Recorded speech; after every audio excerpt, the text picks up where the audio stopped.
जब मैं 7 साल का था, मेरे दिमाग में अचानक एक खाली पैनल दिखाई दिया। शुरू में मुझे लगा कि ये मेरा कोई जादुई गोल्डन फिंगर है, लेकिन मैंने इसे सक्रिय करने के लिए हर संभव तरीका आजमाया और असफल रहा। जब मैं विश्वविद्यालय में प्रवेश लिया, तब जाकर उस पैनल ने हमारी लाइब्रेरी की किताबों की प्रतिक्रिया दी। उसमें हजारों किताबों की एक सूची उभर आई, जो विभिन्न क्षेत्रों से संबंधित थी।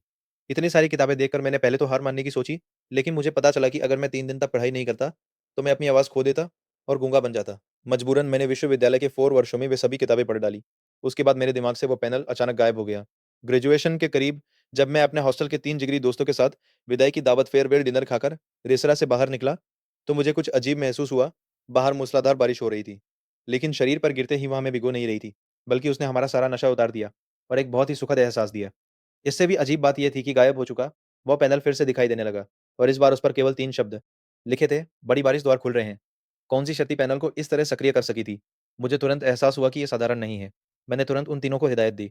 बड़े भाई यूलियांग, शियाओजू, हम अभी वहाँ जाएँगे जहाँ सबसे तेज़ बारिश हो रही है, और बारिश खत्म होने तक वहीं रहेंगे। मेरी बात सुनकर तीनों ने हैरानी से देखा।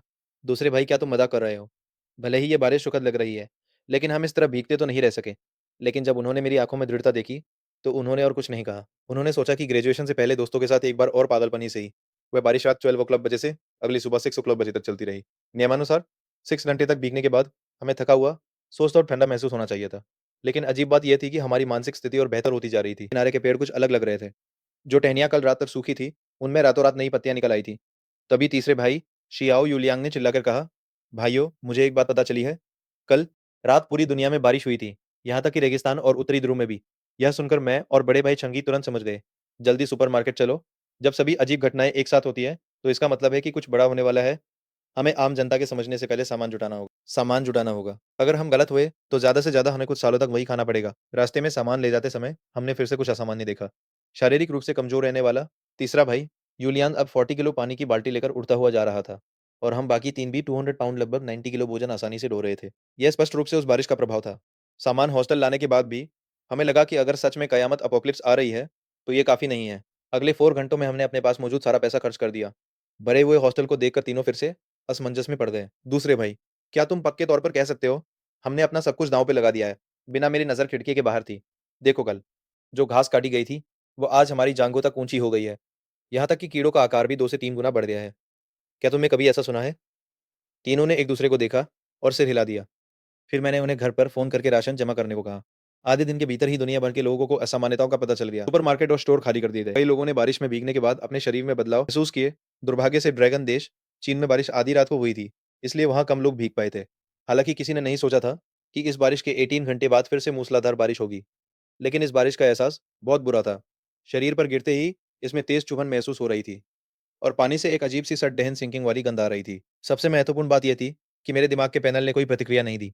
मैंने तुरंत अपने तीनों दोस्तों को हॉस्टल के अंदर खींचा और उन्हें अपने परिवार को इस बारिश में न भीगने की चेतावनी देने को कहा।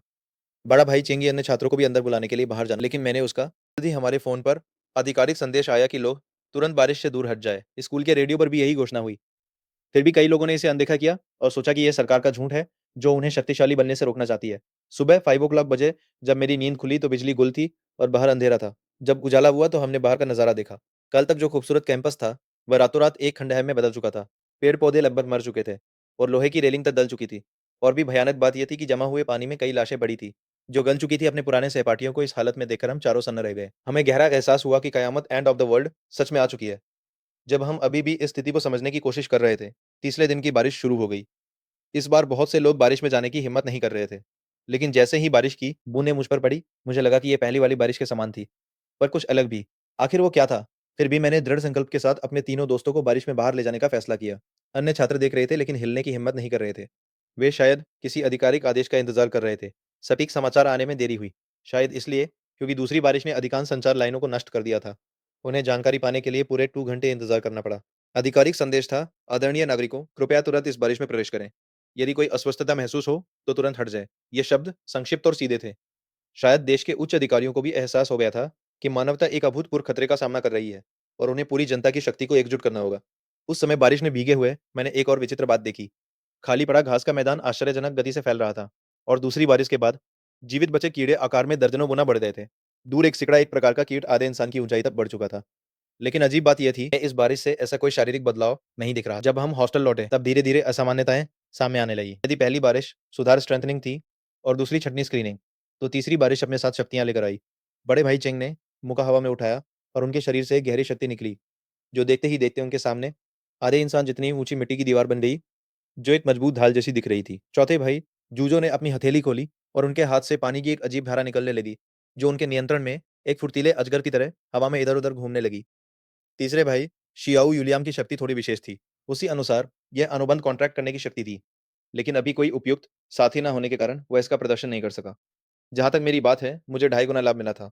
पहला, उन 2 बारिशों से मिली मानसिक शक्ति। दूसरा, पूरी तरह चार्ज हुआ पैनल, जिसने मेरे लिए 500 घन मीटर का वर्च सामने उभर आती। और भी कमाल की बात यह थी कि जब मैंने आईने में देखा, तो मुझे अपनी जानकारी भी दिखाई दी। मैंने गंभीर चेहरे के साथ खिड़की के पास जाके कहा, "पहले हम अपना सामान समेटकर मेरे वर्चुअल फेस में रख लेते हैं। हम यहाँ अपना स्कूल में ज़्यादा समय तक नहीं टिक पाएँगे।" ये सुनकर जूजो हैरान हुआ। "दूसरे भाई, तुम ऐसा क्यों कह रहे हो?" मैंने जवाब दिया। "बाहर का इलाका पहले से ही उत्परिवर्तित म्यूटेड कीड़ों के कब्जे में जा रहा है। सरकार जल्द ही कोई बड़ा फैसला लेगी।" तभी स्कूल के रेडियो से घोषणा हुई, "सभी शिक्षक और छात्र ध्यान दें। जियांगचिंग शरण स्थल शेल्टर का निर्माण प्राथमिक रूप से पूरा हो चुका है। कृपया अपना सामान साथ लें और कल सुबह सेना के संरक्षण में व्यवस्थित रूप से शरण स्थल की ओर प्रस्थान करें।" चेंगी की आंखें फटी रह गई। "छोटे भाई, तुम तो अंतर्यामी निकले। जियांगच यूनिवर्सिटी का सबसे तेज दिमाग वाकई तुम ही हो।" हालांकि मैंने अपना सिर झुका लिया। ये वास्तव में अच्छी खबर नहीं थी। मानवता को अपनी ही आबादी के एक हिस्से को छोड़ने पर मजबूर कर देना इस बात का संकेत था कि खतरा उससे कहीं ज्यादा बड़ा है, जितना हमें दिख रहा है। शरण स्थल जाने में अभी एक दिन बाकी था। मैं खिड़की से बाहर उड़ते विशाल कीड़ों को देख रहा था। खाली बैठने से बेहतर था कि अपनी नई शक्तियों को आजमाया जाए। जब मैंने ये विचार बाकी तीनों को बताया, तो वे भी उत्साहित हो गए।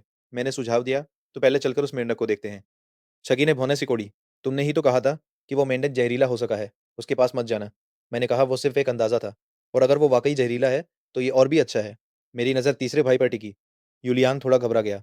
"मुझे ऐसे क्यों देख रहे हो?" मैंने नहीं कहा कि मैं उससे उलझने जा रहा हूँ। "रुको दूसरे भाई, तुम्हारा मतलब ये तो नहीं कि मैं उस बदसूरत मेंढक के साथ अनुबंध करूँ?" "नहीं, बिल्कुल नहीं। उसकी शक्ल देखकर मेरी भूख मर जाती है।" मैंने समझाया। "लेकिन अगर वो वाकई जहरीला है, तो वो बहुत शक्तिशाली हो सकता है।" "फिर भी नहीं। ये सोचकर ही मुझे उल्टी आ रही है कि वैसी कोई चीज़ मेरे शरीर अनुबंध के माध्यम से इससे जुड़ेगी। ठीक है, ठीक है। अगर तुम्हें पसंद नहीं तो हम कुछ और ढूँढ लेंगे।" इसके बाद हम हॉस्टल से बाहर निकले। चारों ओर घना कोहरा था और दृश्यता विजिबिलिटी 50 मीटर से भी कम थी। जंगली घास उगी हुई, इसमें से कीड़े निकलकर हम पर हमला कर रहे, लेकिन वे बस आकार में बड़े थे। उनमें कुछ खास नहीं था। 2 मिनट भी नहीं हुए थे कि हमारा सामना पहले दुश्मन से हुआ। 3 मीटर ऊंचा विशाल मेंटिस प्रेइंग मेंटिस हमसे कुछ ही दूरी पर खड़ा था। उसकी 2 लाल माणिक जैसी आंखों से खौफनाक चमक निकल रही थी, और उसके सामने के 2 नुकीले हंसिए सिकल्स ठंडी रोशनी में चमक रहे थे। जब मैंने उसके सूचना पैनल को देखा, तो मैं दंग रह गया। उसके तीनों बुनियादी गुण हम चारों से कहीं ज्यादा थे। तीसरी बारिश के माते बाद ही इतना शक्तिशाली उत्परिवर्तित जीव आ चुका था। कल्पना करना भी मुश्किल था कि आगे कैसे दानव आएंगे। मैंने तुरंत जानकारी बाकी तीनों को दी। तभी एक नुकीला हंसिया हमारी ओर तेजी से बढ़ा। हम तुरंत बिखर गए। जूझो की आंखों में चमक आई, और उसकी हथेली से पानी की एक शक्तिशाली धारा निकली, जो एक चालाक सांप की तरह मेंडिटिस के प्रहार से बचती हुई पेट के नीचे तक पहुंच गई। फिर एक भारी हथौड़े की तरह उसके दिल पर वार किया। विशाल मेंटिस दर्द से चीख उठा और अपने बड़े पैरों को पावलों की तरह चलाने लगा। तभी चेंगी ने एक पैंथरे स्टैंड में आ गए। उनके शरीर से मिट्टी के रंग की रोशनी निकली, और तुरंत जमीन से एक मजबूत मिट्टी की दीवार खड़ी हो गई। मेंटिस के हमले को रोक दिया। मानसिक हमला, मेंटल अटैक ऐसे जीवों पे काम नहीं कर रहा था। उनकी अपनी कोई चेतना कॉन्शियसनेस विकसित नहीं हुई थी, इसलिए मैं बस निर्देश दे रहा था।